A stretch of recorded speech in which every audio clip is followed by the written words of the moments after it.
Good morning, friends. How's it going? I want to take a second to talk to farmers.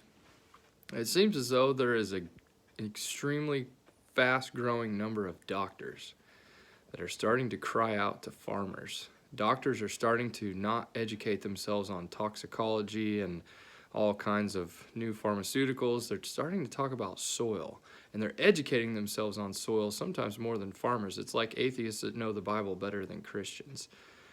Yes, doctors are starting to figure out more about soil than some farmers know because doctors have started to pursue it for the answers. Hopefully someday atheists pursue the Bible for answers too. But I'm going to name drop a few doctors I've been listening to, and I'm going to post an interview with a doctor below and listen to the things he knows about soil and the things he's sending all his patients to the pharmacy. Pharmacy. Yeah, he wants you, us, as farmers, he needs us to grow the food a certain way, very detailed. It can't be done in the industrial manner in the same way that doctors, who are incentivized, if a heart surgeon, the more angioplasties or heart surgeries you do, the more you get paid.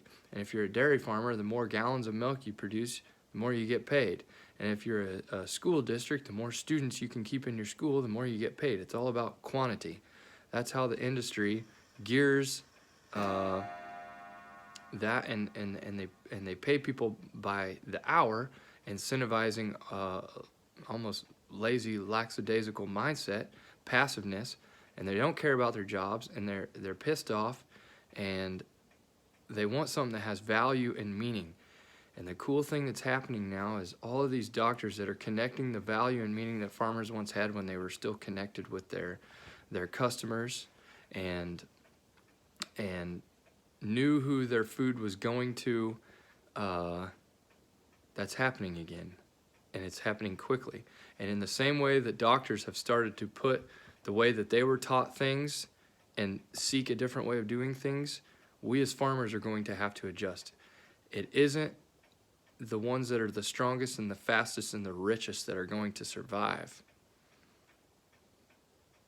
All farmers want to be big farmers right now. It's the ones that can adapt to change the fastest. And this change is happening so fast right now. Let's take dairy for a second. Commercial dairies are closing at an alarming rate. I don't know what the statistic now, but on the flip side, I'm talking about pasteurized, homogenized, commercial quantity dairy. People that are pursuing the raw milk, the organic raw milk, the price of that has risen 27% in the last 8 months because of demand. People want it. They're trying to figure out ways to do that. I'm going to put below this interview, and if you're a farmer, listen to how this doctor describes food to his patients and the types of farmers he is connecting them to. It's a fascinating mindset for us as farmers to listen to a doctor talk about soil in this manner because he's so passionate about it. And the results have started speaking for themselves. Doctors are tired of trying to figure out, they're done with symptom management, they're done with trying for the quick fix, and so are we as farmers. We've both been bankrupted because family practices are struggling to stay afloat right now because they're again incentivized by how many patients can they keep in the door. And that's the way the industry has made it on purpose because they're dependable, because the more people they have to get through the door, the more they can prescribe that product and again and again and again and again and again and again, and they'll just keep them on coming, a revolving door.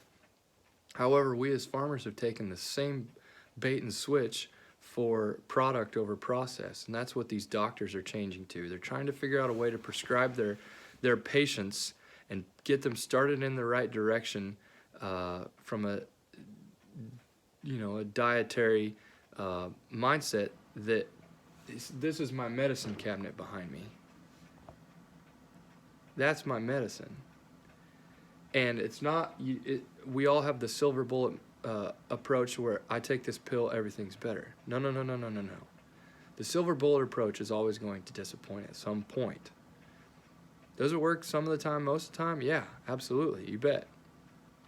You spray a weed with Roundup, it's going to die. That's the product. But the process in the long run, doctors are finding, is that they can't make any money because the pharmaceutical people behind the scenes are the ones making all the money. They're just the ones handing it out. The farmers are the same way. Farmers aren't making any money either. They're just the reps that are using all the products that have been marketed to them. Hey, make this easier, use this. And nobody's making any money. The industry is.